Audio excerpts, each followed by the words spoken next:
ডিভোর্সের 12 বছর পর আপন সন্তানকে চিনতে পারল না মা। রাস্তায় ল্যাম্পেলেট দেখে স্টুডেন্ট পড়াইতে আসে বাসায়, অতঃপর যা ঘটল। ওয়ালাইকুম আসসালাম। আমি রাস্তায় একটা বিজ্ঞপ্তি থেকে আসছিলাম। এই বাসায় একটা গৃহশিক্ষিত দরকার। হ্যাঁ হ্যাঁ, আমার বাবা রাস্তায় লিফলেট টাঙিয়েছিল। আচ্ছা ঠিক আছে, আপনি ভিতরে এসে বসেন, আমি আমার বাবাকে ডেকে দিচ্ছি। আচ্ছা ঠিক আছে।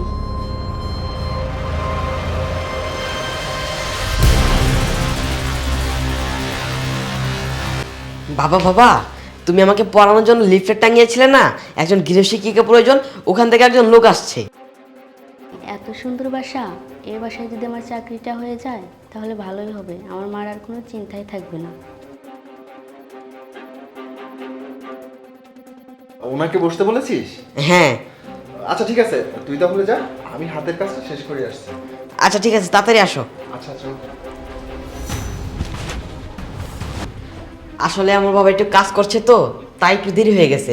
আমার বাবা এক্ষুনি চলে আসবে, আপনারা একটু অপেক্ষা করেন, আর আমি আপনার জন্য নাস্তার ব্যবস্থা করছি। আচ্ছা ঠিক আছে। আচ্ছা ঠিক আছে। ওকে ঠিক আছে, তাহলে ওকে টাকাটা দিয়ে দিও। হ্যাঁ আচ্ছা।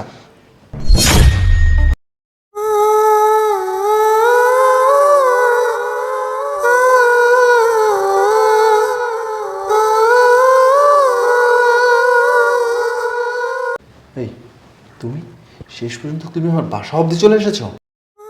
হায় আল্লাহ, 12 বছর পর তুমি আমাকে কার সামনে এনে দাঁড় করালে? এই অবস্থা আমি কেমনে সামাল দিই? ও আচ্ছা, টাকা লাগবে, টাকার জন্য তুমি এসেছো নাকি সেলের অধিকারে আমার বাসায় থাকতে এসেছো? হ্যাঁ না না, আমি টাকার জন্য আসিনি। আর আমি যদি জানতাম এটা তোমার বাসা, আমি কখনো আসতাম না। ও আচ্ছা, তুমি টাকার জন্য আসোনি, তাহলে তোমার এই সুন্দর চেহারাটা আমাকে দেখানোর জন্য এসেছো? এই শোনো, তোমাকে না আমি খুব ভালো করেই জানি যে তুমি টাকার জন্য না দিনকে রাত, রাতকে দিন করে ফেলতে পারো। এই তুমি কি ভেবেছো আমি ভুলে গেছি 12 বছর আগের কাহিনী? না, আমি এখনো ভুলিনি। শোনো, আমি চাই না আমার ছেলে জানতে পারুক যে তুমি ওর মা। হ্যাঁ, তার মানে ওইটাই আমাদের সন্তান? কি আমাদের সন্তান? এই চুপ, একদম চুপ, আরেকটা কথা বলবি না। ওইটা তোর সন্তান না, ওইটা শুধুমাত্র আমার সন্তান। আরে ওইটা যদি তোরই সন্তান হতো না, তাহলে সেই ছোট্টবেলায় ওকে ফেলে রেখে আর একটা ছেলের হাত ধরে চলে যেতে পারতি না? আমার তখন টাকা পয়সা ছিল না, এটাই ছিল আমার অপরাধ, তাই না? যে কারণে অন্য একটা ছেলের সাথে চলে গিয়েছিলি। হ্যাঁ, কিন্তু তোর এই অবস্থা কেন? আমার না খুব অবাক লাগছে যে তুই সামান্য কিছু টাকার জন্য আমার বাসায় টিউশনি করতে এসেছিস। ভাগ্যের কি নির্মম পরিহাস! আর যে মানুষটা কি না টাকার জন্য আমাকে ছেড়ে অন্য একটা ছেলের সাথে চলে গিয়েছিল, আজ সেই মানুষটা টাকার জন্য আমার বাসায় নিজের ছেলেকে টিউশনি করাতে এসেছে। আরে শয়তান মহিলা, শুধুমাত্র তোর জন্য আমার ছেলেটা আজ এতিম। যাই হোক, আমার না খুব জানতে ইচ্ছা করছে তোর এই অবস্থা কি করে হলো। হ্যাঁ, আসলে কাউকে ঠকিয়ে কেউ উপর উঠতে পারে না। যেমন তোমাকে আমি ঠকিয়েছি, তেমনি ওই ছেলেটা আমাকে ঠকিয়েছি। ও আচ্ছা, তুমি তাহলে এখন তোমার ভুলটা বুঝতে পেরেছো। যাই হোক, একটা কথা না মন দিয়ে শুনে রাখো, এই পৃথিবীতে হাজবেন্ড থেকে তার ওয়াইফকে যদি অন্য কেউ ভালোবাসে না, স্বার্থের জন্যই ভালোবাসে, বিনা স্বার্থে না। যাই হোক, তোমাকে না এত কথা বলে কোনো লাভ নাই। আমি চাই না আমার সন্তান জানতে পারুক তার এমন একটা দুশ্চরিত্রা মা আছে। তুমি এক্ষুনি আমার বাসা থেকে বেরো, বেরো বলছি। দাঁড়াও বাবা, তার মানে তার মানে ইনি আমার মা? তুমি এতদিন আমার সাথে মিথ্যা কথা বলেছো কেন বাবা? কেন বলেছো আমাকে বলো, আমি তো কোনো দোষ করিনি। তুমি এতদিন আমাকে ঠকিয়েছো, কেন বলেছো বাবা? বলো আমাকে, বলো। নাহিদ শোন, এটা তোর মা না, তোর মা অনেক আগেই মারা গেছে। না বাবা, তুমি আমার কাছ থেকে সত্য লুকিও না। আর তোমরা এতক্ষণ ধরে যা কথা বলেছো সব আমি শুনে নিয়েছি। আমি বুঝতে পেরেছি এটাই আমার মা। বাবা, তুমি কেন এতদিন আমাকে বলোনি যে আমার মা আজও বেঁচে আছে? মা, ও মা, তার মানে তুমি আমার মা? মা, তুমি এতদিন কোথায় ছিলে মা? আমার কথা কি তোমার একটুও মনে পড়েনি মা? আচ্ছা মা, তুমি বলো তো আমার কি দোষ ছিল? আমি তো নিষ্পাপা ছিলাম। ছোটবেলায় তো আমি কোনো দোষ করিনি। তাহলে কেন তুমি আমাকে ছেড়ে চলে গিয়েছিলে মা, বলো? আমি তো নিষ্পাপা ছিলাম মা।